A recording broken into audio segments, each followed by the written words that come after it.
Imagine a humid afternoon in the year 1726. The harbour of London buzzes with shouts, rattling ropes, and impatient seagulls circling above merchant ships. Among the tired travellers stepping onto the dock stood Marcus Moses, a British merchant just returned from the distant lands of India. His leather boots were dusty, his coat smelled like the ocean, but none of that mattered. Because deep inside his pocket, wrapped in several layers of silk, lay something so extraordinary, so luminous, that Marcus could hardly keep himself from checking it every 5 minutes. In the dim light of his modest home, he finally unwrapped the treasure. A gemstone, not just any gemstone, a diamond of such soft green colour that it looked like a drop of spring morning captured in crystal form. His wife gasped, clutching her chest. "It sparkles like a glass apple," she whispered. Marcus pretended to be calm, but inside he was already counting the future coins, feeling them jingle in his imaginaton. This was no ordinary diamond. It had been purchased in the legendary Golconda Sultanate, the land that had given the world some of the most famous diamonds in history, the Koh-i-Noor, the Hope Diamond, and now this green miracle. Diamonds from Golconda were whispered about as if they were alive, impossibly clear, luminous, almost supernatural. The merchant made up his mind. He would offer this jewel to someone whose wealth was limitless, King George I of Great Britain. But expectations are strange things. They often walk ahead of reality. King George I, unlike what many imagine of kings, was not a man who cared much for jewellery, glamour, or lavish treasures. He preferred card games with his close friends over royal ceremonies, and often complained that the crown weighed more than the kingdom it represented. When Marcus presented the green diamond, the king barely glanced at it. "No," he said simply, and returned to his card game. Marcus could hardly believe it. How could someone turn down beauty like this? Disappointed but not defeated, the merchant sold the gemstone to a Dutch dealer named Dels. If King George didn't want it, surely someone else would. And he was right. Someone did. Someone whose passion for gemstones bordered on obsession. Someone powerful, someone royal. Nearly 20 years later, the diamond found its new home in the treasury of Frederick Augustus II of Saxony, known as Augustus the Strong. Augustus was famous not just for ruling Saxony and Poland, but for his love of art, architecture, and jewels. His treasure collection, later known as the Green Vault, became one of the most extraordinary royal jewelry collections in European history. When Augustus saw the green diamond, his heart raced. The light that danced inside the gemstone seemed alive, rare, deep, and mysterious. Natural green diamonds are among the rarest gemstones on Earth. Their colour is created not by impurities, but by very slow exposure to natural radiation deep underground, a process that can take millions of years. He didn't hesitate. Augustus paid over 400,000 thalers, a sum so enormous that one of his ministers exclaimed, "For that price, we could have built a cathedral." Yet Augustus only smiled. He wasn't buying a diamond, he was buying immortality. Augustus the Strong did not simply collect jewels, he orchestrated them. To him, gemstones were not passive treasures locked away in velvet boxes. They were meant to tell stories, to embody power, to impress visiting monarchs so deeply that they forgot why they came in the first place. And this green diamond was unlike anything Europe had ever seen. He summoned his most brilliant court jeweler, Johann Friedrich Dinglinger, a man whose hands were as precise as a surgeon's and whose imagination was wild as lightning. Dinglinger had worked for Augustus for years and was considered a genius of miniature royal art. His creations were known for being so detailed, so impossibly delicate, that visitors called them jewelry miracles. Augustus handed him the stone and said, in his usual decisive tone, "Make it worthy of legends." The diamond weighed nearly 100 carats at the time, enormous, irregular, and wild. Dinglinger studied it for days. He walked around it, tilted it toward the sunlight, whispered to it almost like a priest preparing a sacred ritual. Then he began shaping it into what we know today, a graceful pear-shaped stone, faceted with breathtaking precision. But every miracle has its price. When Dinglinger finished, the diamond had become smoother, purer, more brilliant, and nearly twice smaller. From almost 100 carats, it was reduced to 41 carats. To Augustus, it was worth it. But Marcus Moses, the London merchant who once dreamed of selling that stone to the British king, would have probably fainted if he saw how much of the stone was lost during cutting. Once the diamond was faceted, Augustus planned to place it into something symbolic, something that represented elite brotherhood and ancient chivalric honor. The Order of the Golden Fleece, the most prestigious order of knights in Europe. A new jeweler joined the story, Andreas Palladio of Vienna, a master renowned for his precision and elegance. With passion and almost reverence, he built a spectacular insignia, sparkling diamonds, blood-red rubies, and at the bottom, the glowing green diamond, soft as dawn over a meadow. The jewel was magnificent. But history can be cruel. War swept through Saxony, armies fought, cities burned, and treasures were stolen or shattered.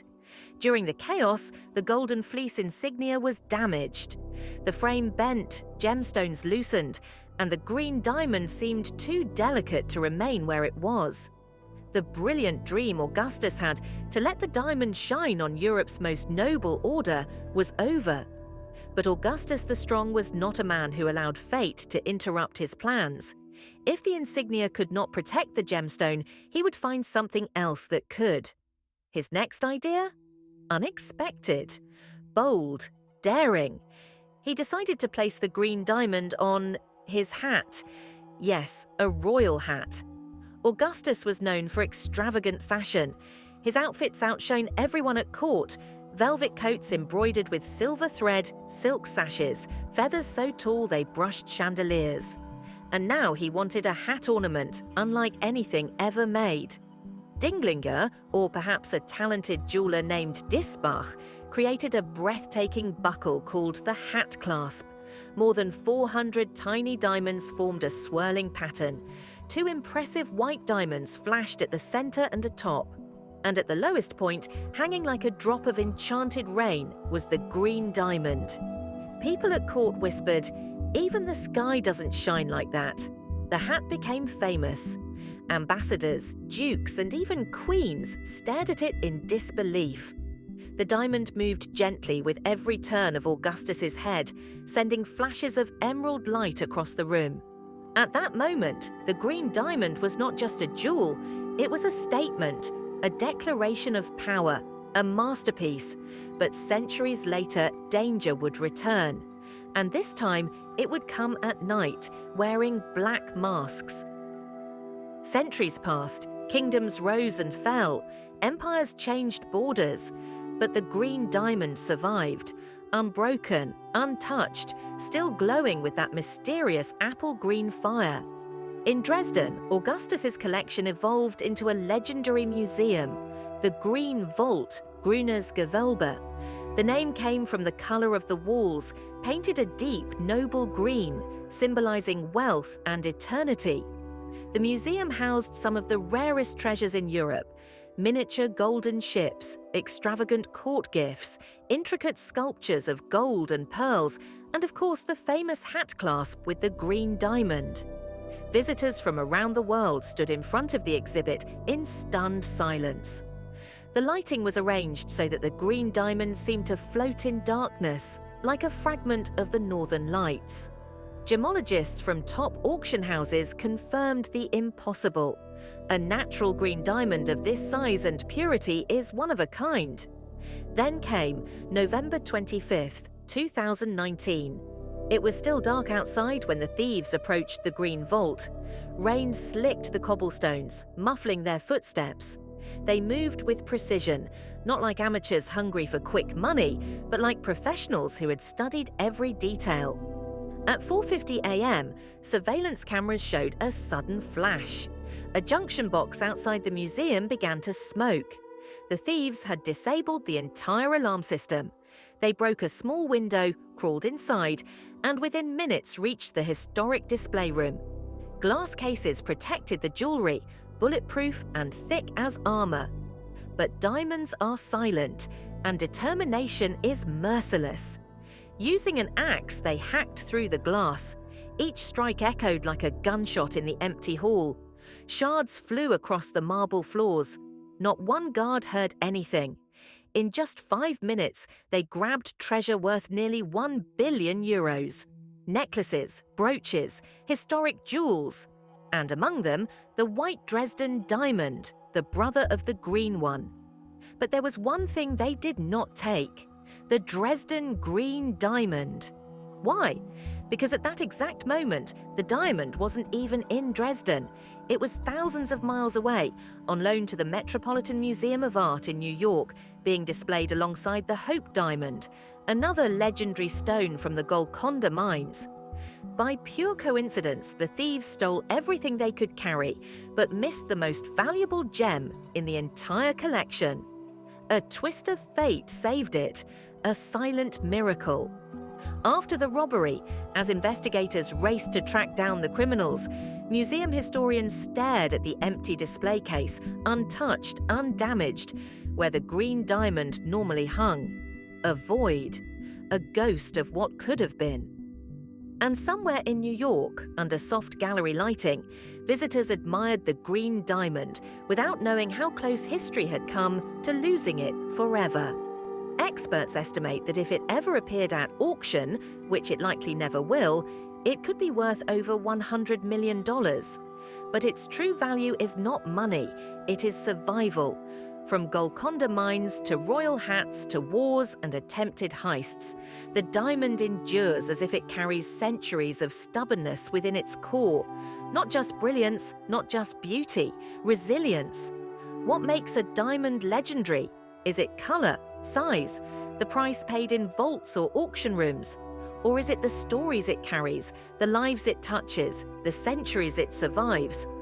The Dresden Green Diamond is not just a gem, it is a witness of power, ambition, tragedy, and luck so improbable it borders on destiny. Today, the diamond rests in a climate-controlled glass case inside the reconstructed Green Vault in Dresden, a museum restored after war, rebuilt after fire, and strengthened after the 2019 robbery. Security is tighter now: guards, silent sensors, smart glass that darkens under threat. But visitors often say that when they finally see the green diamond, they forget about security, history, even time. The light inside the stone seems to move, not flash, not glitter. Move, like slow green lightning caught beneath the surface. Scientists confirm what Augustus the Strong only sensed. The diamond's unusual color is caused by natural radiation deep underground. For millions of years, alpha particles brushed against tiny carbon atoms, shifting electrons and creating that surreal green glow. Such a process is almost impossible to reproduce. Laboratory-grown diamonds can mimic many colors: pink, blue, yellow, but not that deep natural green. It is a color born of time itself, and the symbolism of green is ancient. In Europe, green represents rebirth, prosperity, eternal spring. In Persia, it symbolized paradise. In India, where the stone began its journey, green is the color of life. The diamond reflects all of this.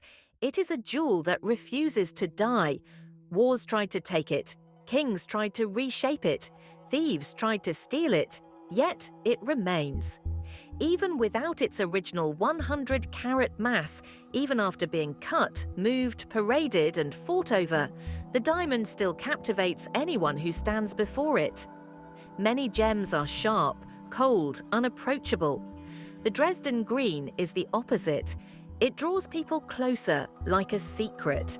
It glows softly, like a drop of dew on a leaf at dawn. Some visitors describe a strange sensation. It feels alive.